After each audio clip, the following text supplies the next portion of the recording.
இல்லை என்று சொல்லும் மனம் இல்லாதவன்,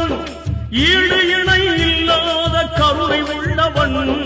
இன்னல் பட்டு எழும் குரலை கேட்கின்றவன், எண்ணங்களை இதயங்களை பார்க்கின்றவன், இறைவனிடம் கையேந்துங்கள், அவன் இல்லை என்று சொல்லுவதில்லை.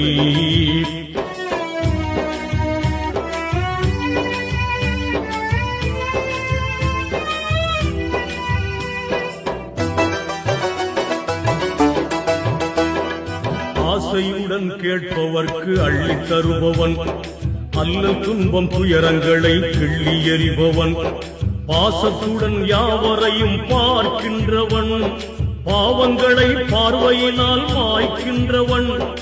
அல்லல் பழும் மாந்தர்களே அயராதீர்கள், அல்லாவின்